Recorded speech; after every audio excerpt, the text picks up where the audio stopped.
In the totality of evidence, as stated by Honorable Castro, there is an existing case, Mr. Chair, Ong versus Senate, GR number 257401, which says that the court ruled that the determination of whether a testimony was false or evasive requires an assessment of the totality of evidence presented to determine whether a witness speaks truthfully or merely trying to evade answering the question directly. So I am asking, Mr. Chair, how was the totality of evidence assessed, if ever it was assessed? Ano po yung pinagbatayan? I think we deserve to know how the assessment was made. This concerns the liberty of an individual. Under the Constitution, no one should be deprived of life, liberty, or property without due process of law. I think Attorney Lopez deserves to be heard. Ano po yung assessment na ginawa ng chair o ng committee? Kasi po, ang nabasa ko lang o nakita ko, Mr. Chair, Attorney Lopez wrote the COA explaining the position of the OBP that the audit observation memo is not conclusive, which means, Mr. Chair, Attorney Lopez is merely explaining the nature of an audit observation memo.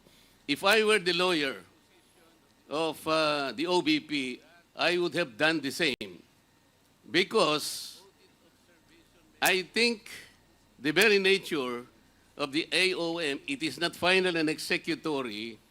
Why would the COA abdicate its mandate of auditing the transaction or the funds utilization of the OBP? Why would the committee, Mr. Chair, arrogate upon itself the very mandate and responsibility of the Commission on Audit? Article 9D, Section 2, Paragraph 1 of the 1987 Constitution, Mr. Chair, I will read. The Commission on Audit shall have the power, authority, and the duty to examine, audit, and settle all accounts pertaining to the revenue and receipts of and expenditures or uses of funds and property. Mr. Chair, this constitutional provision jibes with Section 25, Paragraph 2 of Presidential Decree 1445 or the State Audit Code of the Philippines, which says, to develop and implement a comprehensive audit program that shall encompass an examination of financial transactions, accounts, and reports, including evaluation of compliance with applicable laws and regulations. Meaning to say, Mr. Chair, the mandate and authority to audit accounts on the expenses or expenditures of government is only the COA. I believe it is my respectful submission, Mr. Chair, that this committee usurped that particular mandate and that will now put the Commission on Audit positions in a compromise, Mr. Chair. How will you now assess the authority, the integrity, and the mandate? It is an independent constitutional body which mandate rests upon them. And I think the audit observation memo, Mr. Chair, is still under process by the committee, by the Commission on Audit. Why would we take that responsibility from the Commission on Audit? Why don't we allow the process to proceed and complete their investigation? I am raising a constitutional issue before this committee, Mr. Chair. We cannot arrogate upon ourselves the principal mandate reposed to the COA. It is the Constitution itself which gave them that responsibility, that authority and mandate. Where in Article 7 of the Philippine Constitution, which is the grant of legislative power can this committee arrogate upon itself that particular mandate? I would like that question to be answered, Mr. Chair.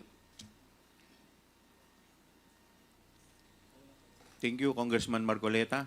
The chair would like to recognize the Honorable Congressman Paduano. Thank you, Mr. Chairman. Mr. Chairman, just to clear it out with regards to the jurisprudence that's cited by the Honorable Marcoleta with regards to Ong versus Senate, that is true. No, that the resolution of the Supreme Court favors Lincoln Ong, but that is a question of due process because Lincoln Ong was that time was cited in contempt.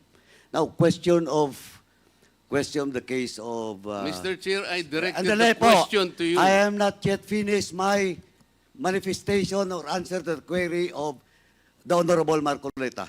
Mr. Chairman. Mr. Please Chair, wait was to be the recognized, Honorable...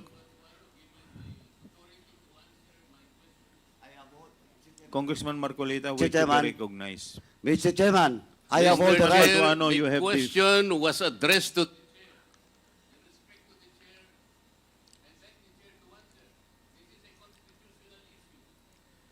Congressman Marcoleta, let me first recognize Congressman Paduano. Before you answer, before you recognize him, Congressman I Marcoleta, deserve, you are out of order. Mr. Chair, an answer. 1 minute suspension is declared by the chair.